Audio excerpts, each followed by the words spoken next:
Okay, ये 3-4 साल सबसे बड़ा चैलेंज था सेल्फ डाउट। आपका एक बार प्रीलिम्स नहीं निकलता है, थोड़ा-सा आपको लगता है ओके शायद ठीक है, अगली बार नहीं निकलता है, थोड़ा और सेल्फ डाउट क्रीप इन करता है, थर्ड टाइम नहीं निकलता है और ज़्यादा सेल्फ डाउट में आ जाता है कि यार आप तो फर्स्ट फेज़ ही नहीं पार कर पा रहे हो।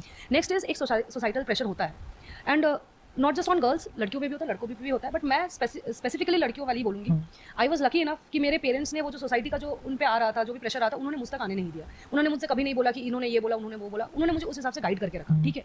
रोना आया कि नहीं? येस, बहुत बार ऐसा हुआ है that I cried myself to bed, like क्योंकि समझ ही नहीं आ रहा था, बिकॉज ये मुझे क्या लग रहा था कि ऑल और नथिंग वाला सिचुएशन है, but if you get through, you get it all.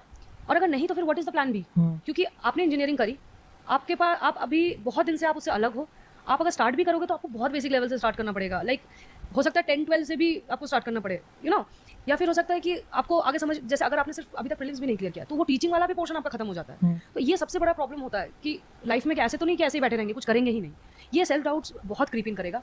However मुझे इतना पता चला है कि जब भी ये सेल्फ डाउट आता था, दिमाग में यही रहता था कि मैं अपना काम तो कर लूँ, बाकी मैं I am a theist person, तो मैं छोड़ देती थी भगवान पे सच में कि भाई मैं अपना काम कर लेती हूँ, बाकी भगवान देख लेंगे, जो होगा देखा जाएगा। बट हाँ, अपना काम आपको 100% अपना देना है और पूरी ऑनेस्टी के साथ देना है, क्योंकि यहाँ पे आपको कोई डिसिप्लिन करने नहीं आएगा। आपको पेरेंट्स नहीं पूछेंगे कि बेटा आज आपने पढ़ा कि नहीं, आप ऑलरेडी इतने दूर रह रहे हो, वो बस इतना ही पूछ सकते हैं कि आपकी तबीयत ठीक है नहीं, आपने खाना खाया है कि नहीं, क्योंकि मेरे पेरेंट्स नहीं पूछते थे आज कितना पढ़ा, क्या पढ़ा। वो आपकी रिस्पॉन्सिबिलिटी है कि आपको उठना है सुबह, आपको जाना है लाइब्रेरी, आपको पढ़ना है। तो ये सारे फैक्टर्स बहुत आएंगे।